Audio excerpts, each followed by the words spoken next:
Samuel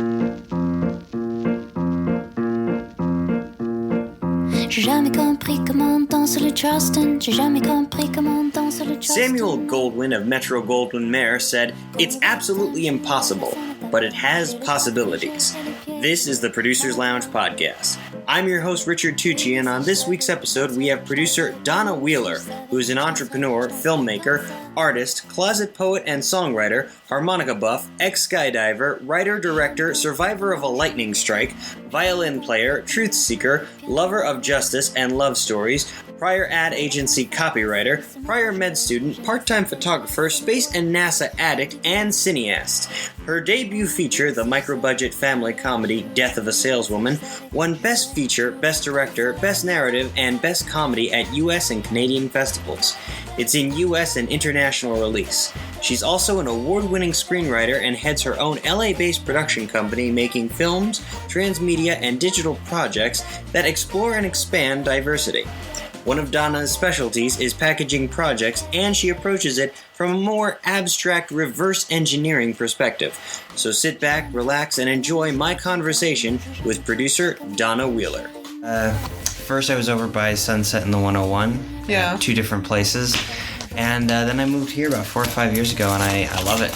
So yeah. Yeah, this is so central to everything. Oh yeah, and it's walking distance, so. Right. Yeah. But it's still central to Beverly Hills, Yeah. which makes it central to Santa Monica, Of course. which makes it central to the Valley. Mm-hmm. It's just central. But I never know if, like, I have friends that live over here, and you never know if you get enough room. Like, do you feel like you have enough space? Yeah, actually. I lucked out because this is a decent-sized apartment, and it's an okay building. And It's quiet. It's very quiet, very nice, like a bunch of retired Russians in this neighborhood. So... Yeah, I saw one guy walking out on the front there. I don't know what he's doing. Yeah. I can tell he's retired. He's just ambling along. And surprisingly, there are a lot of people walking dogs in this neighborhood. I don't know if you own an animal. Same in my neighborhood, yeah. Oh, yeah. So, yeah, because I'll go out just for a walk at like 11 o'clock at night, or sometimes I'll be out at 1 in the morning. There's still people walking their dogs out. Mm-hmm. Yeah. Cheers. Cheers. Where's our margaritas? Sorry, no margarita mix. So, and we have a lot of the same mutual friends and all these different groups everyone belongs to. Like I saw briefly about you that you went to USC, so I'm sure you're part of that. There's a USC group. Yeah, the USC Mafia. Yeah. There's a Facebook group for USC. Yeah, for the Mafia. I'm a which member is the new of those, way of being in touch. But I don't know how I feel about those Facebook groups because, you sign up for, like, I need a producer, and then you wind up getting a lot of ads like, I have a script that needs funding, Really? So it's a hit and miss thing. It's not perfected, is it? Exactly, yeah. The best way is just to call your friends and say, who do you know? Pretty much, yeah. I'm a member of a couple of Google groups, and those are more restricted. Like, one is for local coordinators 871. Yeah. And because it's union, you get a lot better response from that. Right. People only post if they're looking for a legitimate crew personnel. Yeah. So are you in one of the unions? I'm in the PGA. Because I have friends that are in that are posting different seminars and things that they're doing. Okay. Yeah. Yeah, there are. So maybe I'll look at some Google groups instead. But anyway, I belong to a lot of those. I'll send you some links. Yeah. Yeah, please. Definitely. So just so you're aware, like, this is a very conversational podcast. It's no cigar? No. Well, I have a cigar. I want a cigar. I have a cigar. I won't smoke it during this, but I want one. Oh well, I can give you one as a gift. Absolutely. I'm so excited just for the cigar. I'm going to have it when I finish unboxing a whole bunch of crap at my new place and be like, in that case, I'm going to have a cigar. Allow me to break out. Let's see. You don't know how hard it is to move from one neighborhood to another. All right. I've got, I can imagine, yeah. Last time I moved from one neighborhood to another was when I went from SC to Hollywood. Right. So I have a brick house, and I have this, which is unlabeled, which ladies' choice. I think the unlabeled one is right. right. Adventurer. There you go. Oh. Do you know where it comes from? Gosh, where did I get that? I actually got that from Cuban Made Cigars, which is right up the street. And Are there real Cubans making cigars? Yeah. I mean, I found, because the cigars they sell at Cuban Made Cigars, they tend to have a lot of spice to them. And then I actually went to Cannes a couple years ago, and I smoked a Cuban cigar there, but it was very mild on the palate. So I don't know if it's just different flavors or if you can actually taste the difference. But what do you think? Have you had one of these? I have had one of those. Whenever I buy cigars, I buy 2 at a time. Yeah, to know what you're giving away. Exactly. So is this one considered mild? Is this one considered... This one I would say is mild because of the coloring. So, So how long have you been a cigar aficionado? I think from the 90s, because before you were in the whole thing, there used to be the whole cigar bar as the way to set up your project. Did you ever hear? Did they ever talk about that? No, but my God, I wish there had been. I wish I was around at that time. I was thinking that you must have been, like, as a young child, like somehow you knew. This would have all been in the late 90s? So what were you doing then? Like, where were you in 97? I was starting high school. Yeah, you weren't old enough to be with all these above 18-year-old. It was people like, I want to say it was not Tommy Lee Jones. Like, it was people like a lot of huge A-list guys, obviously. No women were in this thing. I mean, I would go because I was friends with the guys, and they would say, well, we'll bring you as a token. You know, you'll be like a token. It's still like that in the film world. It's still like, oh yeah, you're the token. Oh man, I'm sorry. But and I think at Cannes you see it at AFM. I think you see the cigar smokers, but it's not a thing. It used to be a thing. Wow. There were clubs all along Santa Monica that were the certain cigar hangout private things, and that's how you'd get in there and you'd talk to people about pitch. You'd say, you know, this is what I have. What have you got? Oh, just sitting around smoking cigars. Yeah, I don't think, because, you know, when I came out here in early 2000s, I kind of hit the networking world hard. Yeah. And then I don't think there are those kind of casual networking groups anymore. I think because of maybe the internet generation. It might be that it just got replaced. Yeah. It's sad in a way because I think we lost something, you know, nostalgic and romantic about Hollywood. Yeah, there wasn't so much. You're right. You weren't. Now you can just do it all on the internet. Well, you Even can't. Fax machines have been. Yeah. Yeah. Well, you can't do it all on the internet because the internet has opened up to so many more crazies that it seems you have to validate yourself more. Right. Yeah. But I mean, you can initiate things that you would have had to initiate at a cigar bar. That's true. And then you finish your deals at the various markets and the festivals, depending on who you want to meet with. So when did you come out to LA? I was here in the 90s after grad school, and there wasn't a lot going on in Florida. And everybody was saying either go New York or LA, so I came out to LA. Nice. And I was only coming out for 3 months, but see, I'm still here. Okay, cool.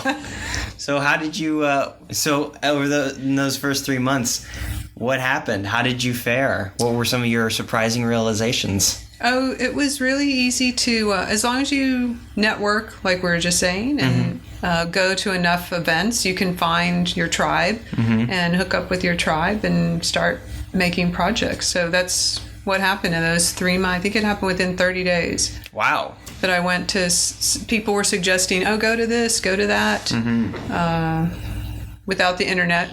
Yeah. I didn't have the internet. And I went and met a group of filmmakers and started working on a documentary that Jodie Foster was going to be involved with, and did that, and through that just met enough people to keep working in the industry for the next several years. Cool. That's called It Was a Wonderful Life. It Was a Wonderful Life. It's about homeless women, homeless people, but I think we focused on just homeless women that were living on the streets of LA, and each one of them had a story. So it was a fabric woven lifestyle piece about all these women and their life on the street.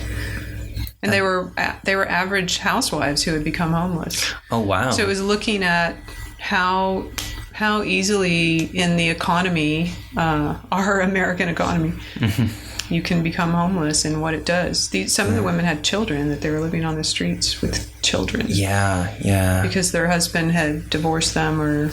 And then you moved into the documentary world during the 90s, or were you also able to cross over into other mediums? Yeah, back and forth between studio features at Polygram and Disney and television. I worked in cable television, History Channel, Discovery Channel, the networks, broadcast television. Wow. Yeah. It's quite an accomplished resume. Congratulations. Oh, thanks. Yeah, it was all from just knowing somebody who knew about this thing that was happening and they were looking for somebody and So let me ask you, what's your style of networking then? Both as compared to back then and then also now?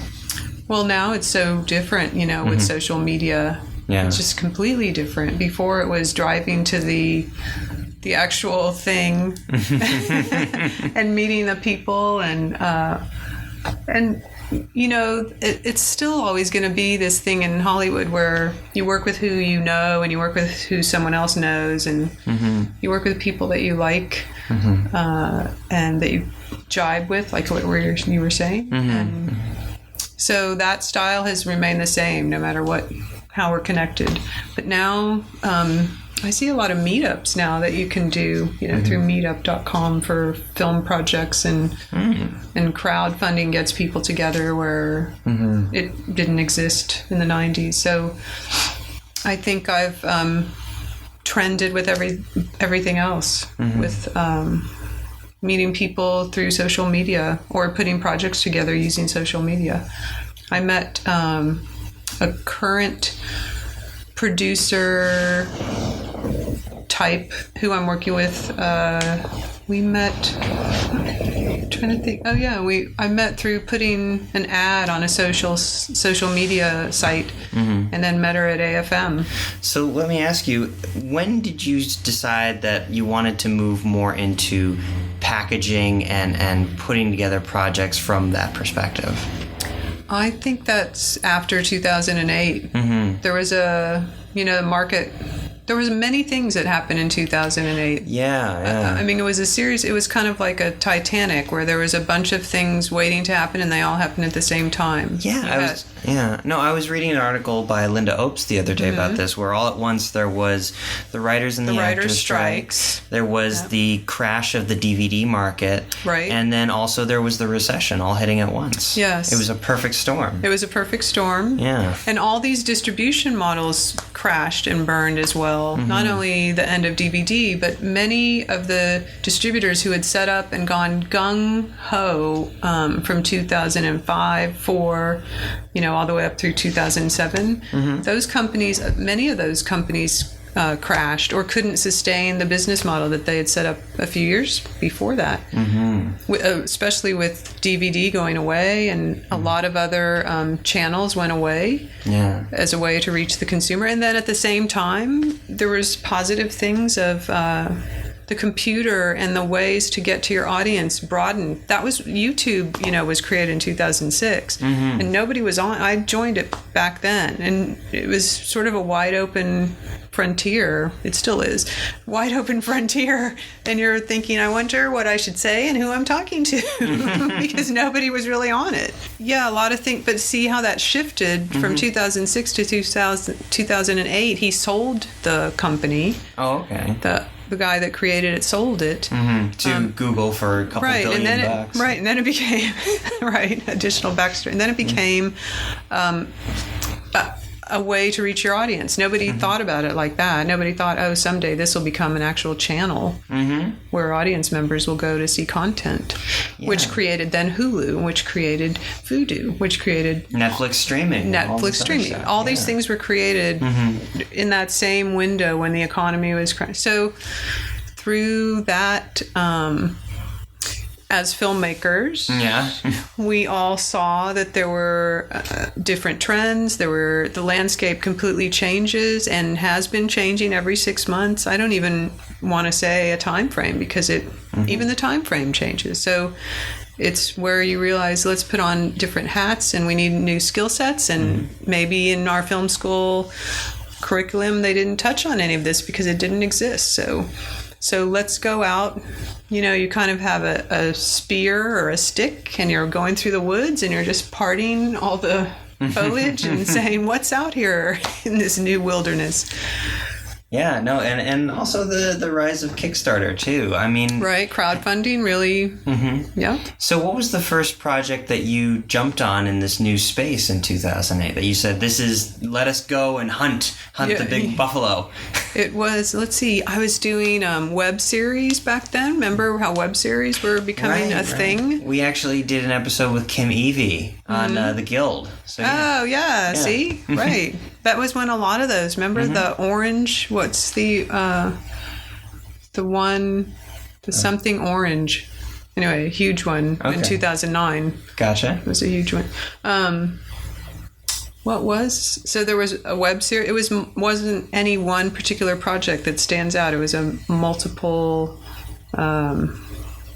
everybody that I knew was like, let's do this. Let's work on it. So I think I was doing an international based spy comedy. Oh, wow. As a web series back then. I was also working on a documentary that was sectional. So it was a series-based documentary that would, in effect, be created by the audience. Oh. So the audience would add their video to it, so it would become this larger work. We were working on that. Oh, wow. Yeah. It's still in there, but that's, you were saying, was there any one particular project? And I think you rise to the occasion of, hey, what are the tools now that I can use? What are the pencils and the paintbrushes that are available now as a filmmaker? And then you call up your friends and let's go make one of these because we can use YouTube, Yeah. And I think because, remember, with the writers on strike and the actors on strike, a lot of content creators back then created series just for the web. Remember that? That's true. Because you were allowed to put something on the internet. It lasted, that strike lasted for a couple months, and people just started throwing stuff up there. Yeah, which revolutionized the industry, I think. Yeah. So when you say you're a packaging producer, do you only package money and build projects from a social networking standpoint, or do you also approach talent as well?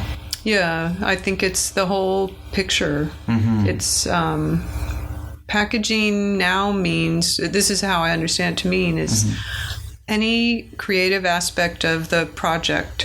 So the things I'm working, or the ways that I'm doing it, are similar to, I was reading a really good article about 12 Years a Slave in Hollywood Reporter, and it came out back just before Oscar season, back in October. And it was talking about how that was a 6-year packaging and development process for that film, which you always find out most of them are many years long, and a lot of twists and turns. So what I read with that project, the production company was in talks with the director well before they even knew what movie they were going to make, and then didn't even have a book yet to base it on, but just knew this is kind of what we want to do. So then you get the book. That's one part of the package, right? You've got to go find some material, and then you find who's going to direct or who's going to act in it. So that's another part of it. And then you find who would be likely to finance this if we did it in this time frame, and that's another part of it. So I think as a producer now, you're even down to the music. If you've got a music-driven project, who's the band or the artist that's going to be contributing that? So that's what I've been working on, is all those different aspects of packaging, from the material to who's going to be behind this part of the film, which talent. It just becomes much more of a creative endeavor. just much more artistry is involved. Like I was saying to you, producing is an artistic job because it's similar to a Broadway producer where you're finding material that nobody thought of or finding an artist that nobody's heard of, and you're saying, look at this project we can put together with this. So to me, I take pride in being able to work in that arena because it's exciting, it's creative. Okay. Let me ask you then, let me throw out an example. Let's say, for example, no, complete hypothetical, of course. I've got a horror film, takes place in New Orleans, mixed race cast, and it can either be shot at the $1 million tier or the $3 million tier. What's the price break? What's the best price point for this film to be made at so that the story comes across the best it can possibly be? What's the best way to tell this story? And then you backwards engineer it from there.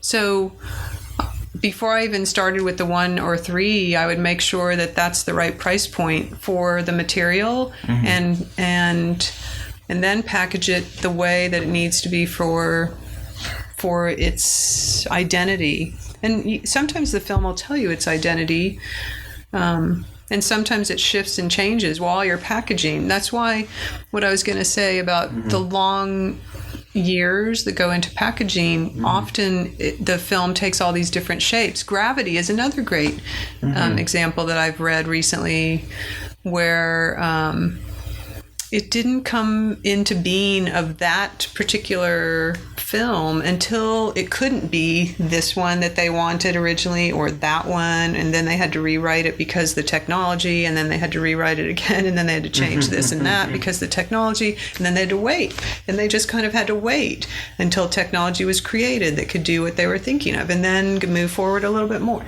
So often the packaging itself is a creative process of where are we at with this kind of material? What's my concept for how is the horror film different than other horror films, or what kind of horror film is it? That's a huge new landscape in itself.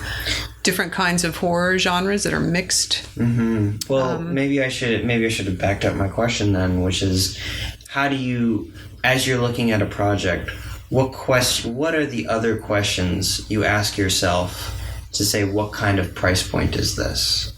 Yeah, that's the best place to start, I think. And it's actually best, or what I do is write it down. You go to the markets, or if you can't go, you look and see who's at the markets. You can luckily we can find all that out.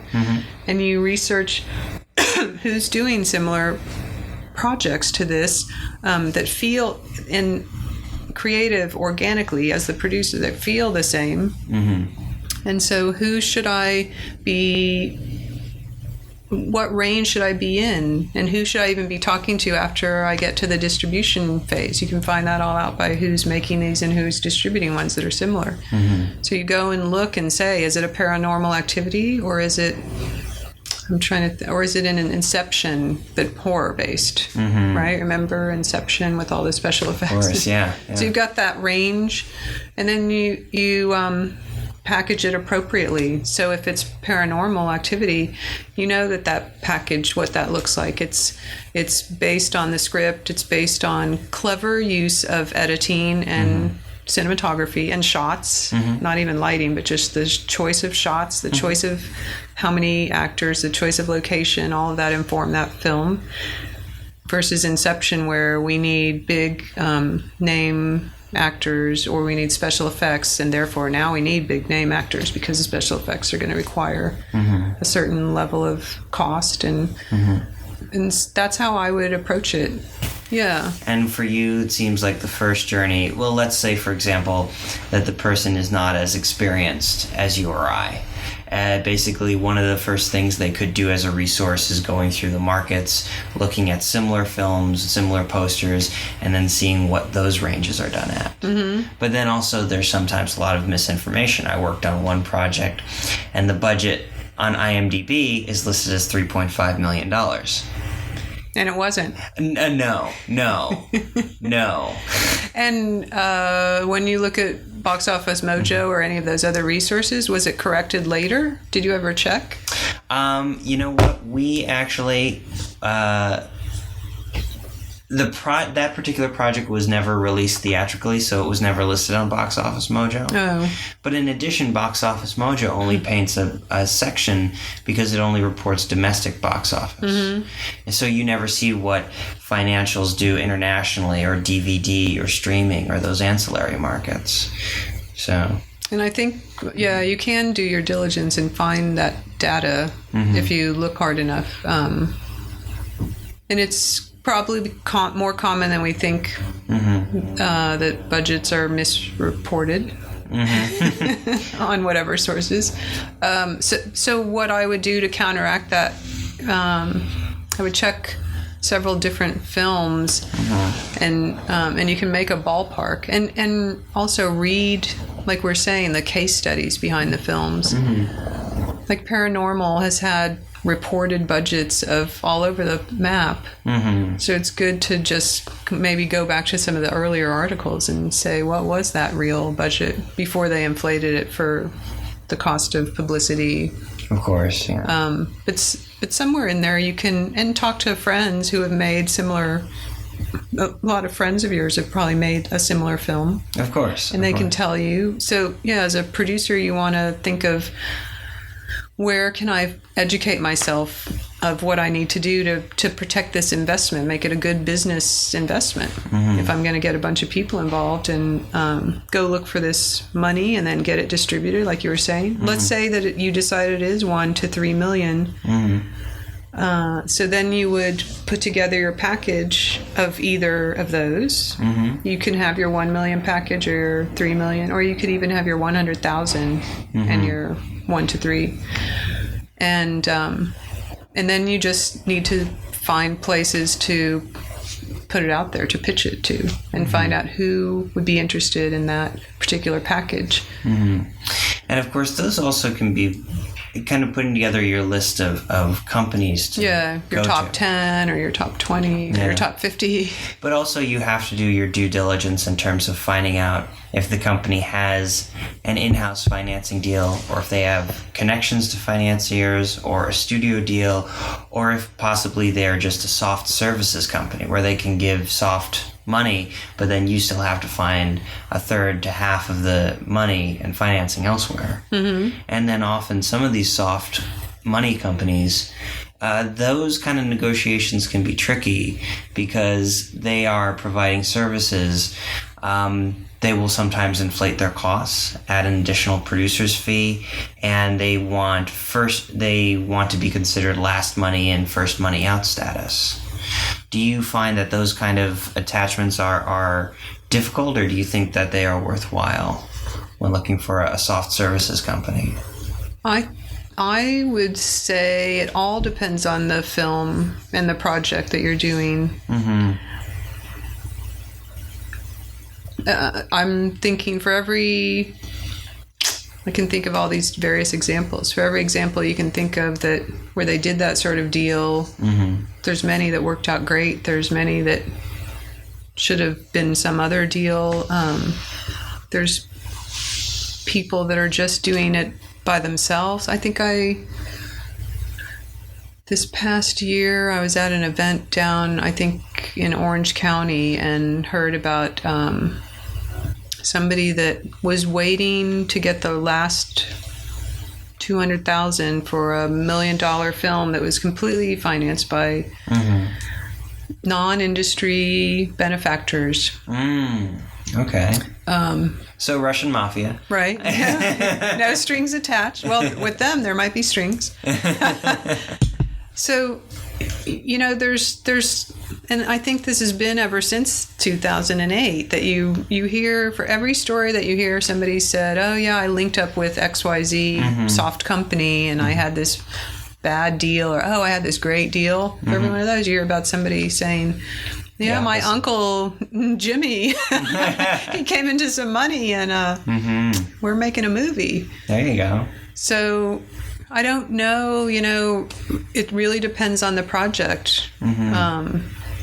And I think part of the art of it is trusting your instincts, always trusting your instincts of what's going to be good for this project, and what's going to derail it. And you have a very good, as a creative person, you have this intuitive sense. And sometimes it's wrong, so nobody's 100%. Maybe someone is, but you have to allow yourself the latitude to say, I'm going to go with what I think is right.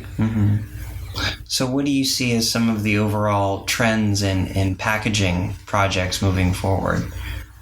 I'm hearing stuff out of Berlin, because that market just passed in February, and then I was trying to see what was happening at South by Southwest. I don't know if you looked at any of the films coming out of there. Some of those already had deals. But the trends right now seem to be still the same I guess there was a little bit of a shift. What I heard is there's been a little shift in the quality has to be much higher now for projects that get financed by foreign sales agents or foreign entities that have money to hand out. So they want a higher level of quality. They want a better script. They want better packaging, better stars, better concept. I was going to say a better hook, a more realized marketing plan that's more thought out. So when you say that, do they want higher quality, but do they still want the same amount of money? No, and they want to pay less. They want to pay less, more quality for less. Yeah. But that's I think that could be a sign that the economy is shifting and getting better.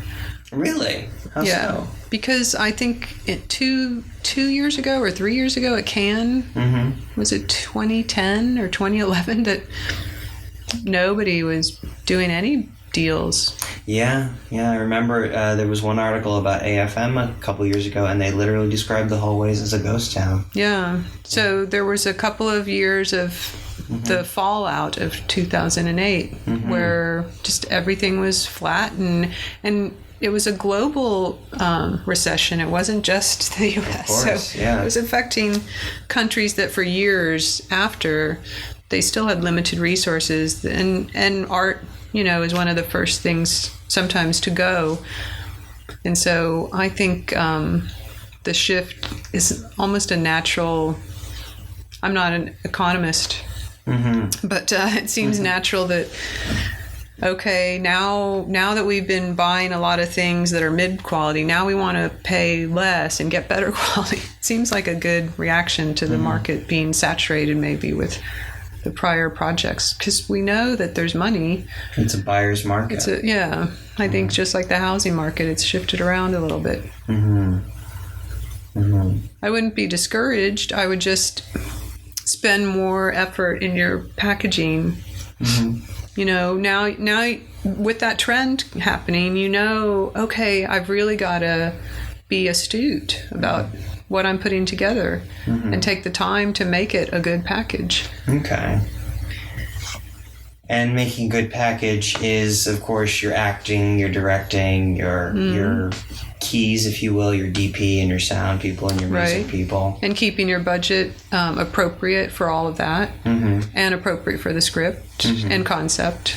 Of course. Because it's an execution of a script, so... I'm kind of curious because, the idea of packaging something is really interesting to me, particularly for people at kind of an independent level who, like you said, their only resource is, their uncle came into some money, And in looking at how you package a product to eventually take it to market, what if I were to just pose you some hypotheticals about my horror story in New Orleans? And we just kind of spitball ideas for it. Okay. And again, this is not an actual script I control. I'm just throwing out stuff. Yeah. But, script takes place in New Orleans, one contained location, female lead, male supporting and a female supporting. And it's only about 90 pages long, let's say. So under that... it's definitely designed to be contained as a horror film. So it could probably be done for a low budget. It sounds like it, yeah. One location, not too many actors in the cast, the genre. Are you choosing New Orleans in this hypothetical for the tax incentive reasons, or because it has the mood and the location, the aura of the... I think it's a combination of both. You can certainly take advantage of the tax incentives, but then of course there have been places they shoot, Georgia for Texas, or they shoot wherever, So getting around location incentives isn't always a top issue. Right. So it's more about the look of it. Yeah. So then I would say figure out what that budget is going to be, right? And you've got to build in the transportation and logistics of the crew, the cast, hiring, working remotely. And then it's a matter of, I would also, if it were me, figure out distribution ahead of time. That's a trend that's been for the last several years. By distribution, you mean... Make that part of your package. Wide theatrical versus limited theatrical? No? No, who? Just who? Oh, just the companies, your top 10 or your top 20. Yeah, and actually talk to them about it. Make sure that it's something that they're looking for and are going to be a potential place to go to. Or even do they want to be involved ahead of time? Okay. Because that's part of a package as well. Or can be. In terms of getting either a pre-sales agreement or a letter of interest? Or... Any of those. Or or they might come in with whatever they might negotiate to come in with. What would be the ideal deal in talking with one of these distributors? The ideal deal is they just write a bucket of money. They just write you a blank check and say, call us when you're done. Okay, let me rephrase that. The ideal realistic deal. Okay, let's see. Something that gives you a good ability to, I think this is something I read too about one of these recent movies that have been made that were in the Oscars race. You want to give your team good latitude to realize the vision of the story, of the script and the story. Everybody on the same page. So figure out how to get that deal, right? What's the deal that's going to allow my talented director that I've hired to work their magic, what they're good at. So a deal that stops that might not be a great deal or an ideal deal. So I would be looking for... As far as, not to pull out, true examples, because I wouldn't want you to expose your clients and what have you, but what would be some examples of, bad deals that would limit your creative personnel? I mean, obviously, there's an orange tang has to be in every shot of the movie. That's one of them. Or change your characters to this. And I mean, a really good example that I heard recently, I think we're allowed to talk about it because I heard it at a public talk back. Oh, okay. Was Iron Man 3. And... initially, that film was going to be green screen for the stunts. Interesting. Originally.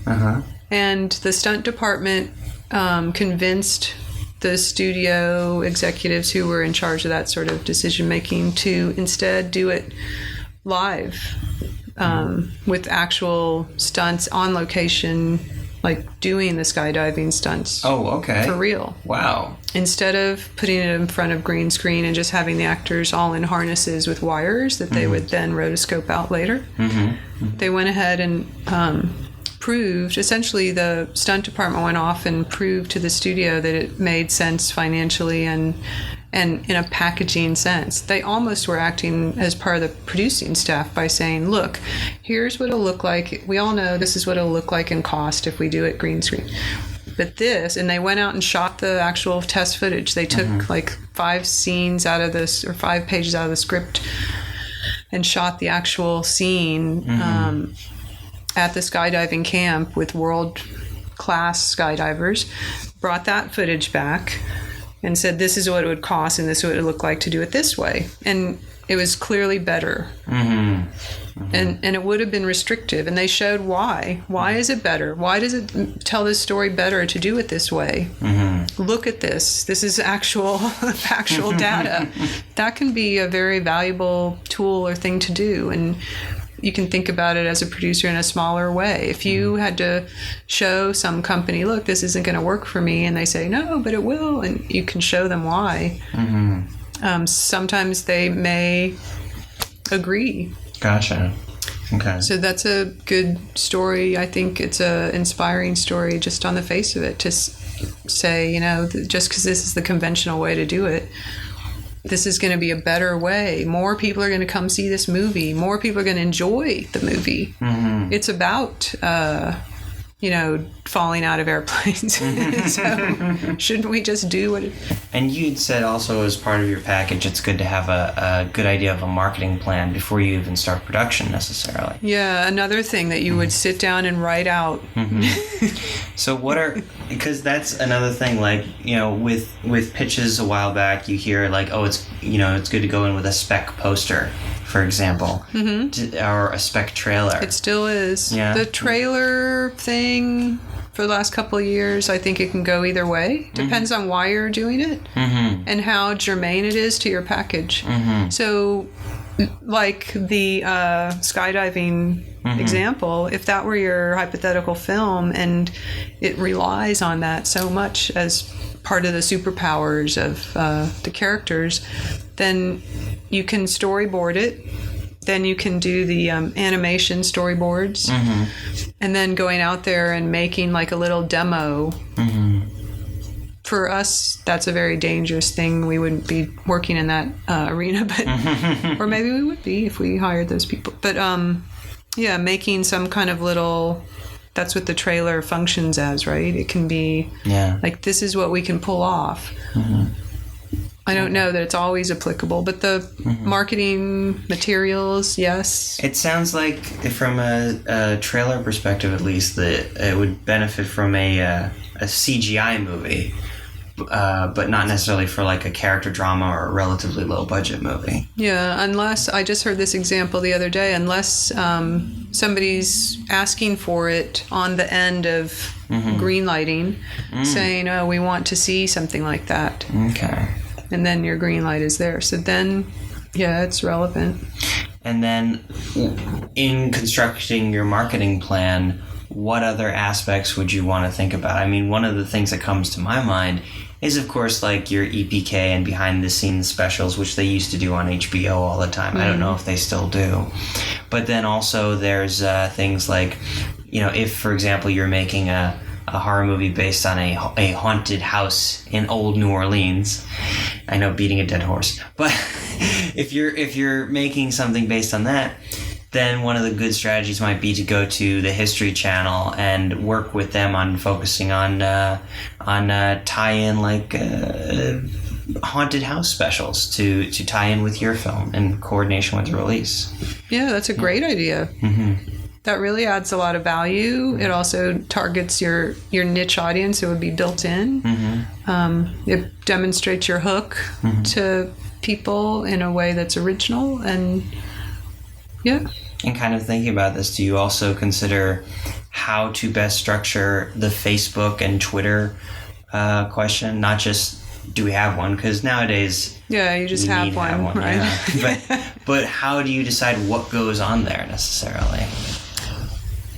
Yeah, I think that you have a plan for that. I think it's really important to have a strategy for that, or to, I know, like it's become the filmmaker, or all of us, let's say we're the content creators, we have to now be all these different departments that formerly were subbed out, that we weren't so involved with, but now because there's this direct-to-consumer ability, and Yeah, you are a marketing department, you and your team. So it's not all just one person alone, but you and your team are a marketing department, and you're thinking strategically based on other models or other good examples that fit. How should I do this? So I do think there's publicity people that can be brought into this to the package. Gotcha. Good thing to look at, or a marketing consultant. I've seen people that are now just consultants for social media. They have their own title, and I can't remember what it is. But okay, cool. So what do you think is the biggest mistake a lot of independent filmmakers make when they're looking at their packaging in the initial development stage? Maybe not taking the time to write these things out, like what we're talking about as a good thing to do. Like, write out, who am I talking to? Who's this for? What's my hook? What makes it interesting and unique? What's my plan distribution for this? Why is that my plan? A lot of asking yourself why, just like in film school when the professors would always pin us down and say, well, why did you make it this way? And why are you using a crane for this? They let you have cranes in film school? Yeah, didn't you have them? If you could justify it. Yeah. You had to justify. Gotcha. So I think writing out your marketing plan. There's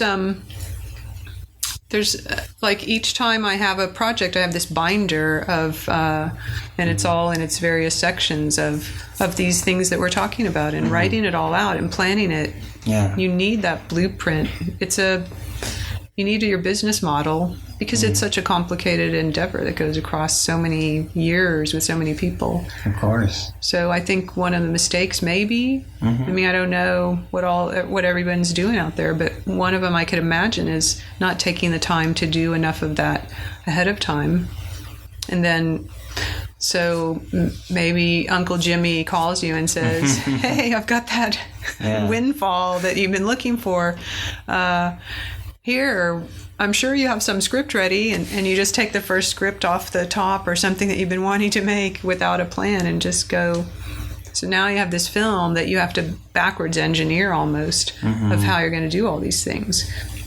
And now it's pretty much cemented as to what it is. So I suppose you could do it that way. Yeah. Yeah, maybe if Uncle Jimmy calls, you don't need any of this advice. So, okay, then last question. An unemployed actor goes out on auditions, adjusts their headshots, goes to classes. An unemployed writer works on their spec scripts. What should an unemployed producer do? Wow, there's so much. Like this, like it's a never-ending. You would be attending. I'm gonna think of the top few things. You'd be attending the festivals and all the things that we're so fortunate in LA to have. Every symposium and panel and this and that, and so make sure you're going and you're interacting with people, like we said, in person, face to face, finding out who's making what and how they're doing it, and does it apply to anything you're making new connections for new projects that are going to be coming in the future. So let's say you meet somebody, you're going to network about the project you're doing now, and you meet somebody that you're going to make a project with 5 years from now at the same place. So there's expanding your network all the time, attending the markets, the festivals out of town as well. So there's all that travel that we get to do. A tax write-off. Right? And it's fun. Being at Cannes, like you were at Cannes, it's fun. Yeah. French Riviera. Oh, it's gorgeous. Can't knock it. The food's great. And I think always like being open to new sources of material coming your way. Whether it's a book or an article that you're reading, just because you're in line at the post office and you're reading something. If you're just always open to some new material coming your way, or a conversation that you have with somebody that you're just catching up with them, and then suddenly you guys have an idea for something. That should always be going on. And that's all, folks. Many thanks to my guest, Donna Wheeler, for a terrific interview. Just to reiterate, I am not producing a horror film in New Orleans, but I've done budget breakdowns for 3 New Orleans-based horror films in the past year, and you'd be surprised how similar those projects can be. You can find out more about Donna's feature projects and transmedia projects by visiting the links for this episode on our website. Our music this week is Le Charleston by Andrea Lindsay. You can buy a copy by following the iTunes link on this episode's page. We're starting to grow our Producers Lounge community, so if you'd like to submit either jazz music or banner photos for an episode, post a link on our Facebook page. You can like us on Facebook at facebook.com/theproducerslounge. Remember, you show your support for films by not downloading them, you show your support on Hulu by clicking on the commercials, and you show your support for podcasts by liking and commenting. And you can always check out our website, www.theproducersloungepodcast.com. Thank you again. I'm your host, Richard Tucci. Join us next week for more cocktails and questions, and until then, keep producing dreams.